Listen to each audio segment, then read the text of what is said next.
بسم اللہ الرحمن الرحیم۔ جناب عزت مآب صدر پاکستان پیپلز پارٹی آزاد کشمیر چودھری محمد یاسین صاحب، اسپیکر قومی اسمبلی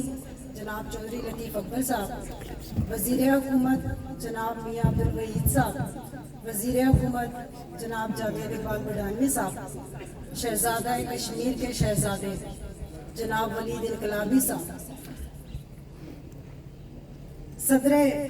ضلع کوٹلی جناب پرویز اکبر صاحب، تحصیل صدر جناب کیوم چوہان صاحب، دیگر جتنے لوگ سٹیج پر ہمارے قائدین بیٹھے ہیں اور پنڈال میں شریک ہیں، اور یہاں موجود تمام محمد مطلوب انقلابی کے چاہنے والوں کو السلام علیکم۔ ہوئے باغ نظر خزاں کیسے کیسے، ہوئے باغ نظر خزاں کیسے کیسے، زمین کھا گئی آسماں کیسے کیسے، خزاں لوٹ ہی لے گئی باغ سارا، خزاں لوٹ ہی لے گئی باغ سارا،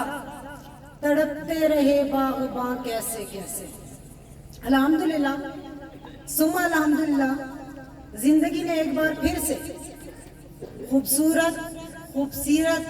انتہائی قابل، انتہائی لائق، انتہائی ذہین، بہترین سیاستدان، خدا ترس، نیک اور وقت کے ولی اللہ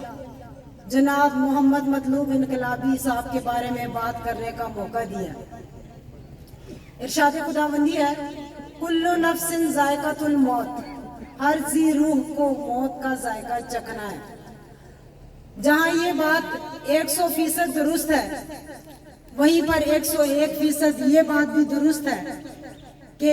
وقت مقررہ پر جب ہم اپنے پیاروں سے بچھڑ جاتے ہیں یا ہمارے پیارے ہم سے بچھڑ جاتے ہیں تو زندگی کا نظام چلنا شروع ہو ہی جاتا ہے، ہم موو آن کرنا شروع ہو جاتے ہیں اور زندگی جینا سٹارٹ کر دیتے ہیں۔ لیکن میں جو اگلی بات کہنے جا رہی ہوں، یہ نہ صرف میرے جذبات کی عکاسی ہوگی بلکہ یہاں موجود چودھری یاسین صاحب، چودھری لطیف اکبر صاحب سے لے کر پنڈال کے اس آخری کونے میں جو ہمارے مطلوب انقلابی کا چاہنے والا بیٹھا ہے اس کی بھی عکاسی ہوگی۔ آج 3 سال گزر گئے، ہم محمد مطلوب انقلابی کے بغیر جینا سٹارٹ نہیں کر سکتے۔ ہم آج بھی خود کو نامکمل سمجھ رہے ہیں، ہم آج بھی ان کے بغیر خود کو ادھورا سمجھ رہے ہیں۔ ہمیں آج بھی یہ لگتا ہے کہ کہیں نہ کہیں سے ہمارے قائد محمد مطلوب انقلابی آ جائیں گے اور دوبارہ سے اسی طرح سے ہی کمزور اور بےکس لوگوں کا سہارا بن جائیں گے۔ ہمارے قائد نے ہمیشہ مظلوم لوگوں کی بات کی اور کمزور لوگوں کی بات کی، انہوں نے صرف سیاست نہیں کی ہے، انہوں نے عبادت کی ہے۔ بلکہ میں اگر یہ کہوں کہ حلقہ کھوئرٹا کے لیے محمد مطلوب انقلابی اللہ پاک کی طرف سے ایک وسیلہ تھا تو میں غلط نہیں ہوں گی۔ محمد مطلوب انقلابی صاحب نے ہمیشہ اپنے کارکن کی قربانیوں کی بات کی، انہوں نے ہمیشہ سٹرگل کی بات کی۔ بلکہ میں یہ کہتی ہوں، لطیف اکبر صاحب، ہمارے قائد نے سیاست نہیں کی ہے، ہمارے قائد نے ووٹ نہیں بنائے، ہمارے قائد نے دلوں میں گھر بنائے، اور وہ گھر جو ہیں وہ جب تک ہم یہاں کے لوگ زندہ ہیں وہ اسی طرح ہی آباد رہیں گے۔